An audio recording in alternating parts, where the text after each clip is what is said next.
Are you ready? I'm so ready. Are you ready? I feel like that's a song, but I can't think of any other words.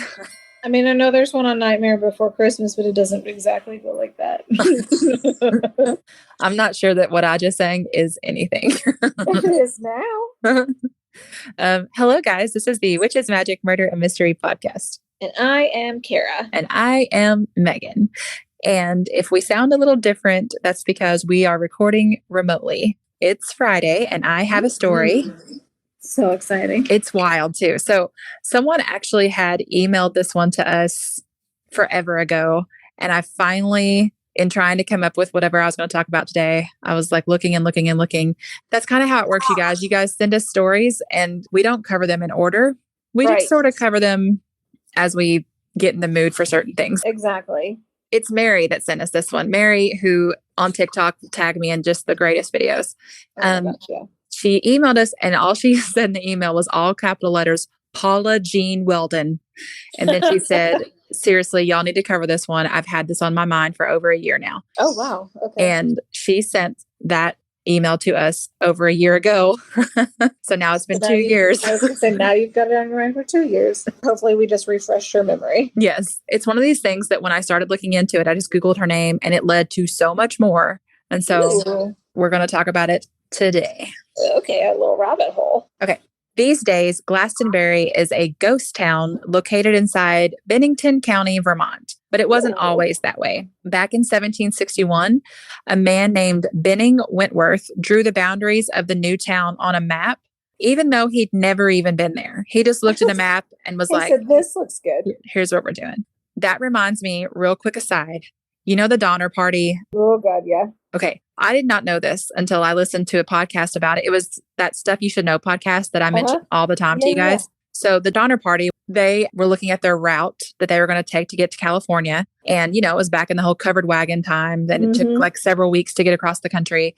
And there was this thing called the Hastings Cut-Off. And it was this man, his name was Lansford Hastings. And he had said, he was like, listen, if you just pass through this way, you can cut off 2 weeks from your trip. They called it the Hastings Cut-Off. And it was supposed to be a shortcut. The thing is, Hastings had never actually tried this route. He just looked at a map and said, look, that should work. This sounds great, guys. Take this. It was a terrible shortcut. And it is part of the reason why the Donner Party got stranded and ended up, you know, allegedly eating each other. Yeah. Oh, my God. All because this guy was like, here's a good shortcut, even though he'd never tried it. He just made a pretend map and said, I like it. Yeah. So Jesus. In similar fashion,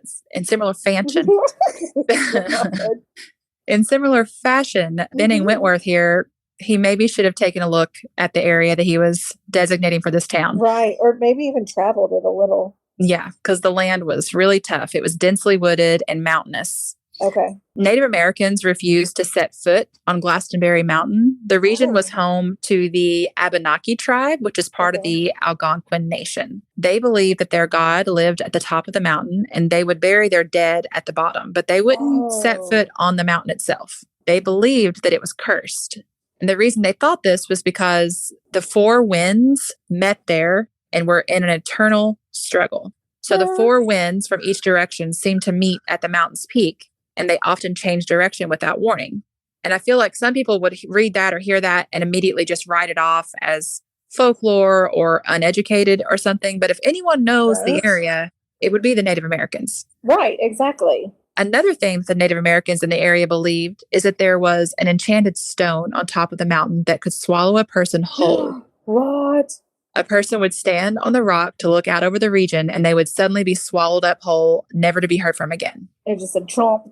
In the 1800s, Glastonbury boasted a small charcoal making industry and a logging railroad operation, a post office, a school, and several small houses. The population peaked in 1880 at 241 people, but then the mining and logging industries collapsed, and so the population started to decline. Oh, yeah. Just a quick aside, in 1867, a man known as the Wild Man of Glastonbury lived in a cave around there. And according to reports, he would go into town and harass women. He wore a ratty coat, which he would open up to reveal his naked body. Stop it.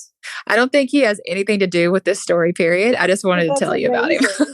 I just wanted you to know that he exists. This cringy man from a cave. Even in 1867.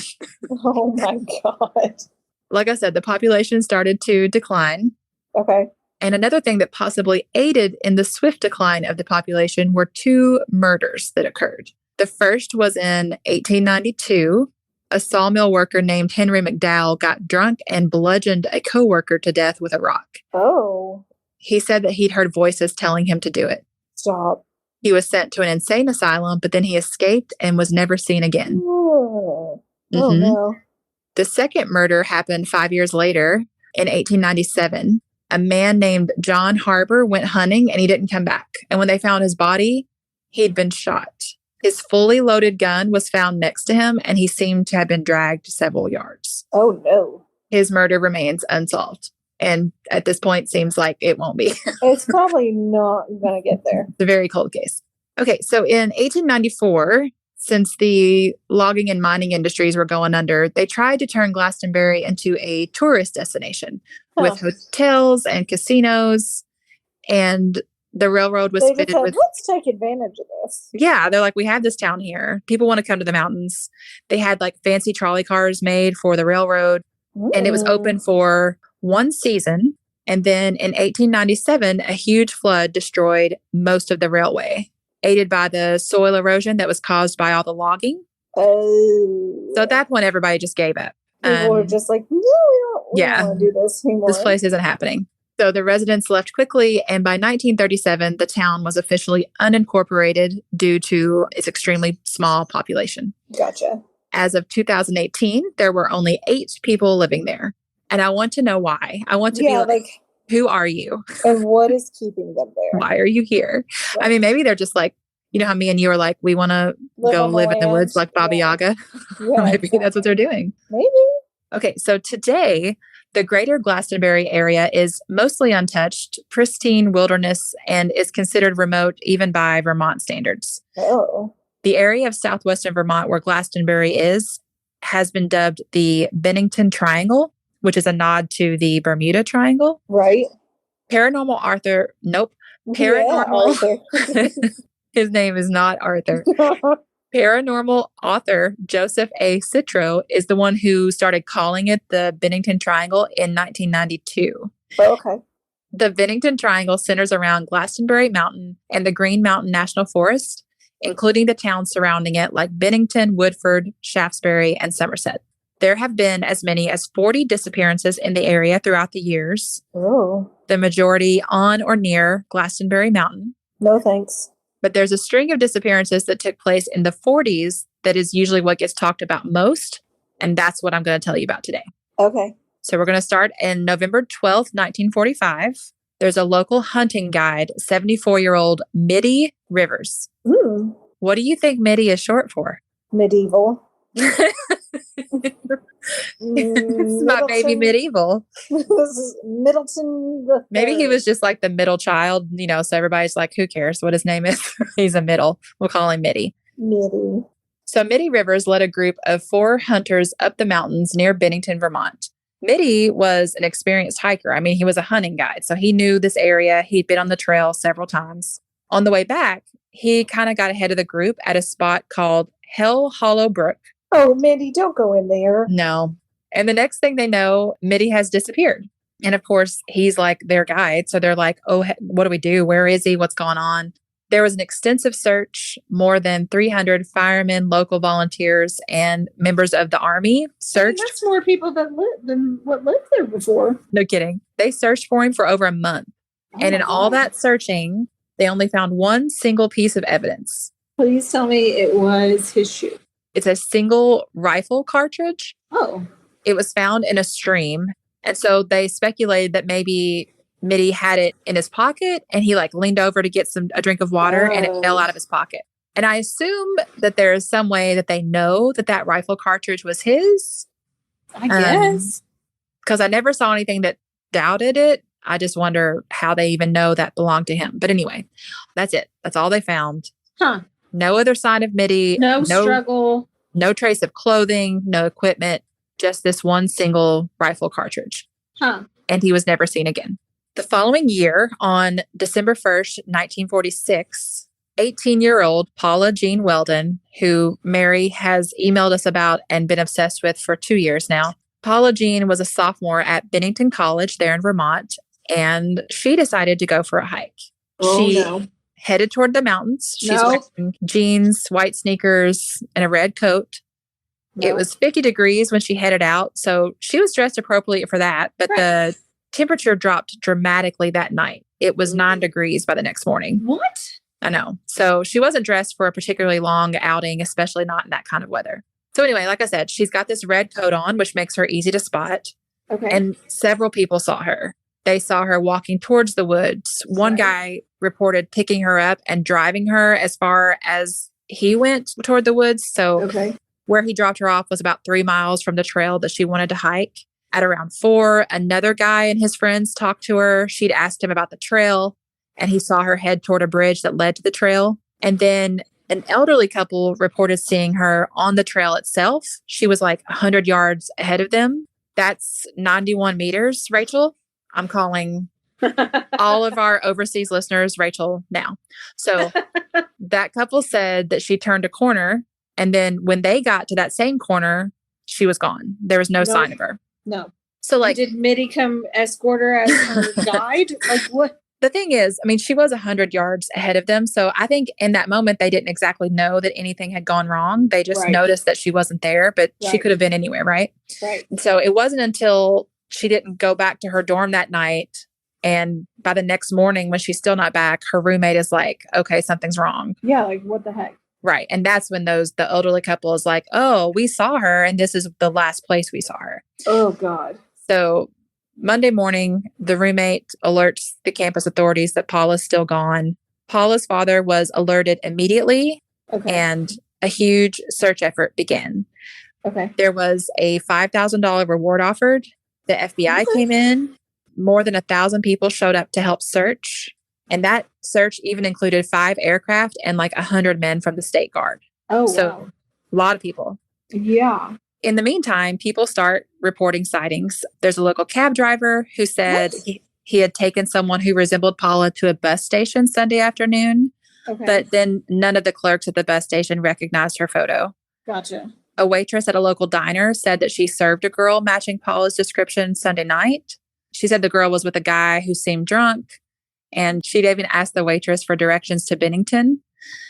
There were more reported sightings of her in the woods from Sunday too. And finally, police decided that there had been 2 women in the woods that day. One was Paula, and the other one was someone who resembled Paula, but was a little bit taller. Okay. So this led to a lot of confusion about what sightings were actually her. Gotcha. Oh, no. Yeah. So by Wednesday night, the college issued a statement saying that authorities suspected foul play and that they believed Paula's body had been hidden. So they just went straight for like, she's gone. Run away. Yeah. Yeah. Somebody did something. Jeez. So more searchers joined the effort. A faculty member spotted footprints that might have been made by sneakers. So might have been Paula. Okay. But aside from that, they found nothing. Zero trace of her. Just like with Mitty, there's just nothing. Right. People started saying maybe she'd moved to Canada with a boyfriend, which is stupid. Right. Or that she decided to become a recluse and live in the mountains, which is also stupid. Yeah. She's in college. I don't think that's going to be her first right. choice. Why would she do that? So on December 15th, the search stopped. Paula's dad organized a 2-day search the following May after all the snow had melted. But again, they found no trace of her. Really? Yeah. So one of the main criticisms many had about her case was that there was a lack of statewide law enforcement organization. So the Vermont governor had to ask for help from the Connecticut State Police because Vermont did not have a state police force. Oh, okay. The sheriffs in Vermont didn't want it because they didn't want anybody to infringe upon their power. State legislature was like, we don't want to spend the money anyway. Oh, of course. But then Paula's dad is like, this whole search was super disorganized and the investigation was really poorly run because there's just no cohesive unit. That sucks. So 7 months after Paula's disappearance, the Vermont legislature created the Vermont State Police. So her disappearance directly led to the creation of the state police. So Paula Jean is like the most famous case of the ones I'm telling you about. But this next one that I have for you is the one that I am just like, why don't people talk about this more? This is insane. Wait until you hear this. Okay. Exactly 3 years to the day that Paula Jean Weldon disappeared. On December 1st, 1949, 68-year-old James E. Tedford got on a bus in St. Albans, Vermont. James was a veteran, and he lived in Bennington at the Bennington Soldiers' Home, which is basically a retirement home. But he had traveled to Franklin to visit family, and then his relatives went with him to the bus stop in St. Albans. He got on the bus there to head back to Bennington. It's like an 8-hour bus ride, but there was also some really bad snow, which made it be even longer. Okay. Yeah. There's lots of people on the bus. Several eyewitnesses saw James on the bus, saying that he'd been asleep for most of the ride. Among those eyewitnesses was the bus driver, who confirmed that James had been in his seat at the last stop before Bennington. When the bus arrived in Bennington, James' belongings were on the luggage rack. There was a bus schedule in his seat that he'd been looking at, and James was gone. Somewhere between the last stop and Bennington, did anybody check to see if he had a cloak of invisibility on? I don't know. So if we believe the 14 passengers who confirmed that he did not get off the bus before Bennington, then James Tedford disappeared from his seat inside the moving bus as it traveled down Route 7 through the Green Mountain National Forest. That's terrifying. Right? Spontaneous combustion. Alternate dimension. Exactly. When I was, in elementary school, I found a book at the library that was like, people who've disappeared or something like that. Oh, yeah. And reading about the possibility that someone could slip into an alternate dimension gave me a very weird fear of that being a much more common thing. Portals that you're going to fall into. Like I'm accidentally going to be like, oh crap. Oops. Thank goodness that didn't happen. Another one. Yeah, it's like alternate dimensions and quicksand were the two biggest fears I had as a child that were completely unnecessary. They may not be. You haven't lived your full life yet. You don't. Okay, so here's a weird sidebar. Okay. I'm full of sidebars for this whole thing. I love it. Yes. So several years earlier, James had been married to a woman named Pearl. I've mentioned to you, right, that my parents almost named me Pearl? Yes. I like to bring that up every time I can. I love it. Okay. When he'd returned from World War II, Pearl had disappeared. The property they'd rented had been abandoned. There was no trace of her. And his family was like, we have no idea where she is. The last time we saw her, she was going to the store, and then we never saw her again. She went for milk. Yeah. Now, she was literally half his age. So maybe she just left him. Right. Or it's like a Reba McEntire, like fancy situation. Yeah, exactly. You know? Yeah. Probably but either way, it's weird. So back to Bennington, Vermont. Okay. A year later, on October 12th, 1950, 8-year-old Paul Jefferson was in his mom's red pickup truck. He had been riding with her, and she left him alone in the cab of the truck while she went to either feed or move some pigs at the dump where she and her husband worked. I'm not sure because different news articles said different things, but she's doing something with the pigs. With some pigs. She was gone anywhere from like 30 minutes to an hour. Oh, wow. I don't know anything about feeding pigs, but that seems like a long time, don't you think? It really does seem like quite a bit of time. Maybe she had to park far away? Maybe she had to chop some bodies up and feed it to the pigs. Well, actually. Uh-oh. Maybe. So when she got back to the truck, Paul was gone. Uh-oh. So his mom was the last person to see him there in the cab of the truck wearing a red coat. Okay. Hundreds of people came together to search for him. And at this point, I'm like, it must be the same people. This is happening every year. And everybody's just like, what the heck is happening? Oh, it's time to have another search party. Like, wouldn't that be really weird? Around. It's like a big family reunion. It'd be so eerie. Yeah. Like someone else is gone. Yep. So anyway, a bloodhound is brought in, and it tracked Paul's scent to a local highway, but then it lost the scent there at the crossroads. Okay. And Paul's dad told a local newspaper that he thought, quote, the lure of the mountains had pulled him in. He said that Paul had talked and talked about going to the mountains in the days before he disappeared. And the trail that the bloodhound traced led in the general direction of Glastonbury Mountain. So one theory is that he hopped out of the truck to go toward the mountain, and then he got picked up by somebody driving by. Okay. But it just seems like he just happened to be walking along the road at the exact time that someone who would be a kidnapper would be driving by. Like, it's such a chance thing. Right. It's like the Maura Murray case, right? Like, yeah. so many awful things have to happen at once for this Right, to exactly. be. Yeah. But also because of Maura Murray, I believe that it can happen. Oh, but for like, sure. so that's one theory, is that he just got picked up by a kidnapper. Well, yeah. A woman did come forward and say that she had seen a boy matching Paul's description walking along the road toward the Vermont state line, but Paul's dad didn't think that her description sounded right. And finally, police were like, that wasn't him. How remote was this dump? Like, could somebody have just snatched him out of the car? Well, but the bloodhounds traced his scent to the road. Oh, yeah. So he walked to the road. That's the theory. Although I guess they still, if they had picked him up, they would still trace him, right? Right. Like, you would think so. And then maybe got in a car. Yeah. So there's also a theory that Paul's parents had killed him. And I'm sorry about this, but fed his body to the pigs. I did see a newspaper article that mentioned Paul's dad had sort of a rift with the police, saying, I don't want you to question my wife again unless I'm there. Oh, shoot. Which is a little weird. Yeah, that's strange. A sergeant described Mr. Jefferson as being indignant. That's the quote. That his wife had been questioned alone when the boy disappeared.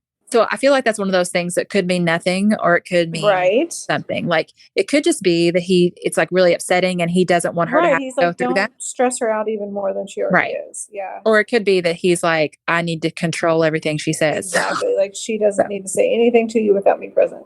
Right. But you would think if that was the case, he'd be like, no, she can't, go through our lawyer. Yeah. I don't know. I mean, it's the 50s or the 40s. I don't know. True.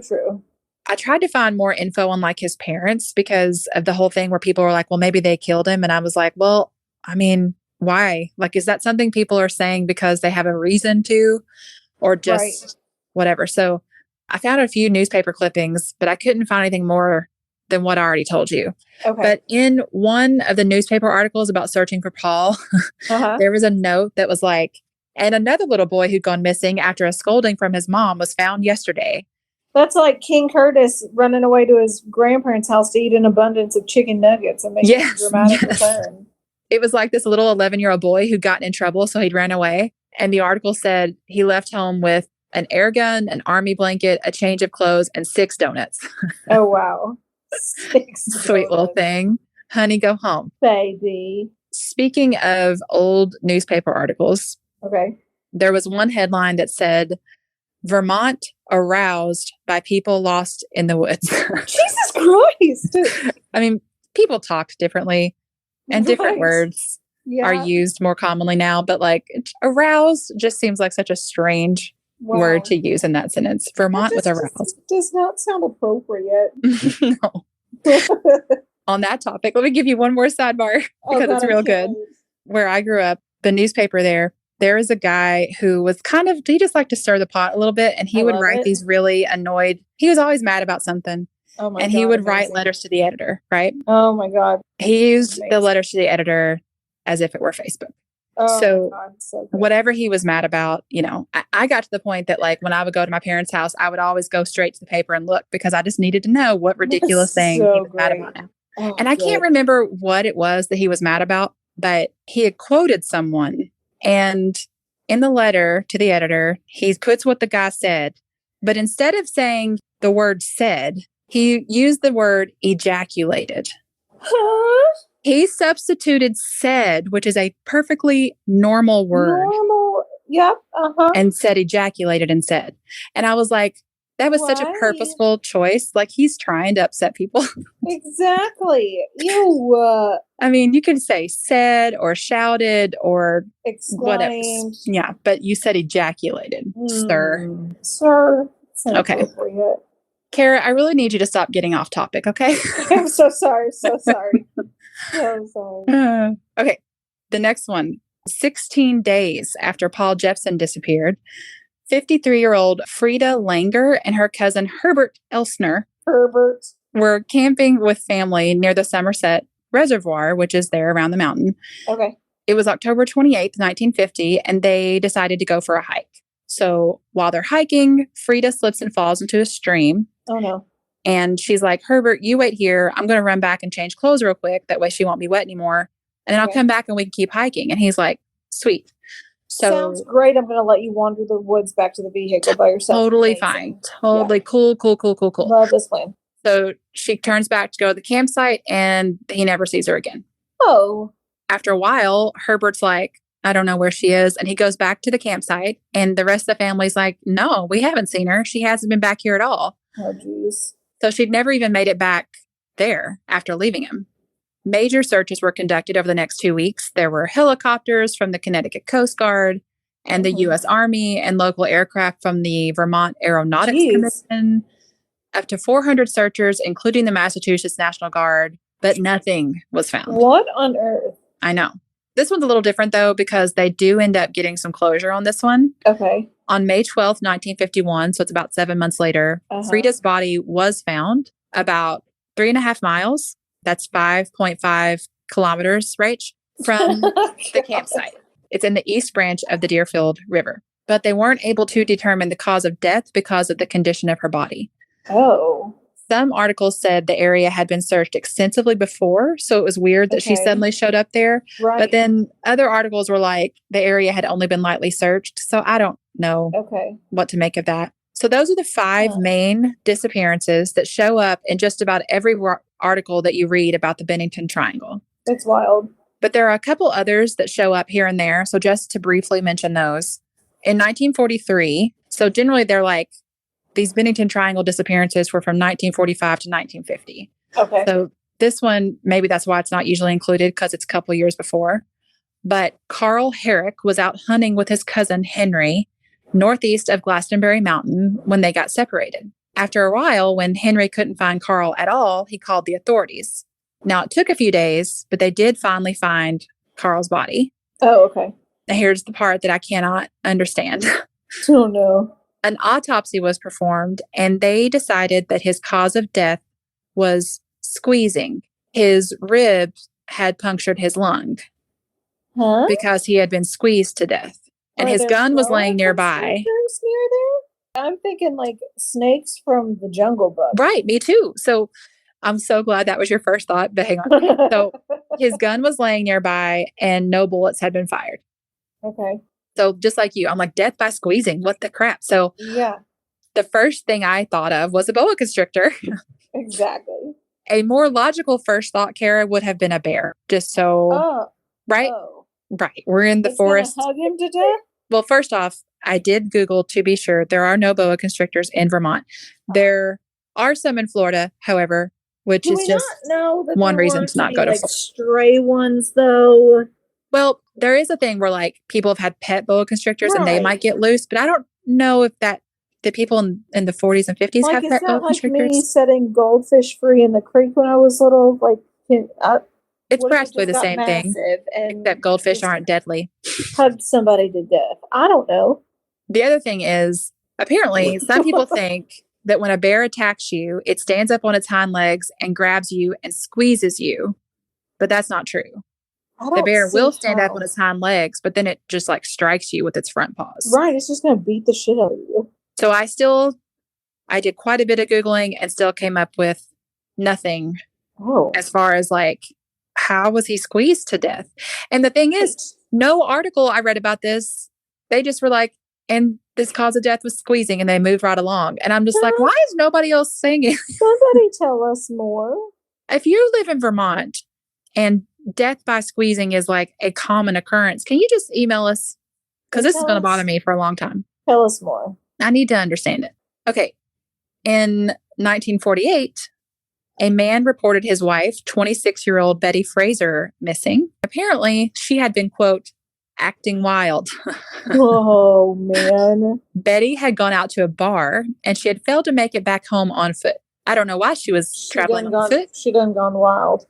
I have this is totally from my brain and not that I read it anywhere, but I'm like, I wonder if she got in a fight with her husband and took off walking, I'm not even going to ride with you. I ain't setting foot in that baby.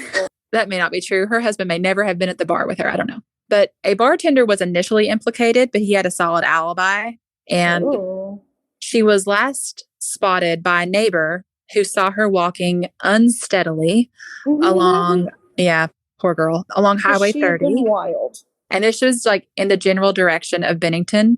And they said it was like she was in a trance. And I was like, no, she's just trying to walk. Yeah, she's had a just long really focusing on staying in her shoes and walking. She's like, I'm fine. And I guess this neighbor offered her a ride home and she ignored it. Her body was discovered a month later. Oh my God. 17 miles away. Oh. And I don't know how many kilometers that is, Rachel. I'm sorry. No, but it's a lot to walk down. The distance is weird. And her body was found on a forest trail. Mm. The case was closed as death by misadventure. Oh. Which doesn't seem like an official cause of death, but okay. No. And people basically were like, because of the distance she traveled and where her body was found, they're like, it seems suspicious, but that's all we got. So we have several instances here of people going missing within a 5 to 7 year period, all in the same area. And then there's a few other things that they have in common too. It's wild.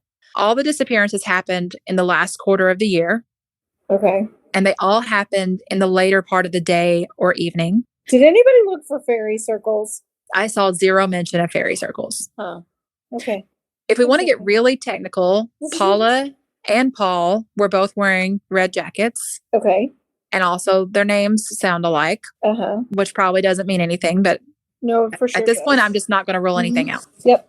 There are some people who speculate that a serial killer was working in the area. But like, they're all different ages and genders and body types, and they're just killing at random. It just seems like an unusual pattern for a serial killer. Not saying it can't be. Right, but exactly. Still. They also talk serial killing lessons from us. Right. You do you, okay? They also talk about animals in the area, like a lynx, a bobcat, or a catamount. I'd never heard of a catamount. I'm sorry, a what? It's a wildcat, basically. The lynx and the bobcat are not generally aggressive to humans. Okay. And then there have been no official sightings of the catamount since 1938. Well, sure. Okay. And at this time, it's been declared extinct. So, but Kara, there's one more animal I've got to tell you about. Okay. They call it the Bennington monster.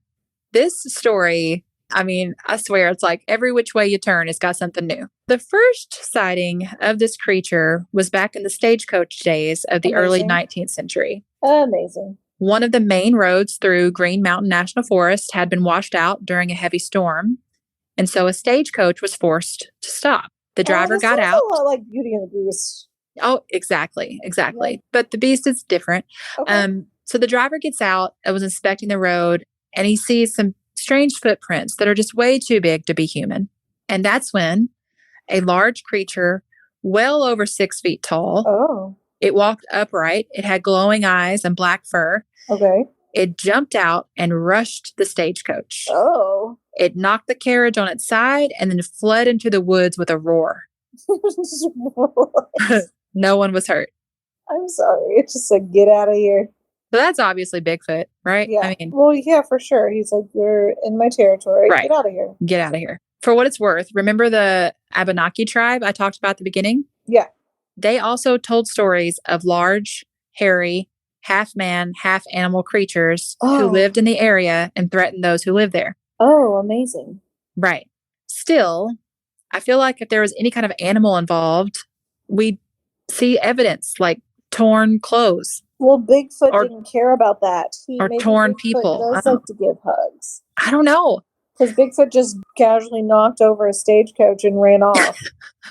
But like, if he killed a person, where's the, right, the mess that he would leave behind? Maybe it was some other Bigfoots in his territory that act differently than he does. So now he's like, this wasn't me, guys. But right, maybe doing it. The bad. He's a hero, Bigfoot, and he went and like smacked the stagecoach, like, get out of here. My friends will come get you, and they're not nice. Yeah, you're gonna get him to death.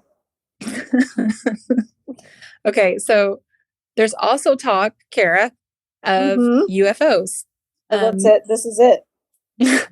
Back in the days, even before the colonial settlements in the area, there were reports of strange lights in the sky, weird odors on the mountain, and then noises with no explanation. Oh, perfect. Still, there could be some more logical, some might say boring, explanations for the disappearances. Nah. Not necessarily boring, but not necessarily supernatural. For one, while the disappearances are all connected because they all occurred in the same area and sometimes very close together in time, that doesn't necessarily mean they're all actually connected. Right. Like maybe Paula Jean Weldon was murdered, as police suspected at the time. Yeah. Maybe Paul Jefferson was kidnapped by a passing motorist. Maybe James Tedford just got off that bus at an earlier stop and like to pee or something and no one noticed. Right. And they forgot him. Or the bus driver, right. And the bus driver didn't want to admit that he'd accidentally left a passenger. So he's like, oh yeah, I totally saw him. Right. But maybe he didn't, you know? Yeah. Or maybe these people just got lost really deep in the woods. In the woods, yeah. And couldn't find their ways back out. The thing the Native Americans said about how all four winds meet at the peak of the mountain.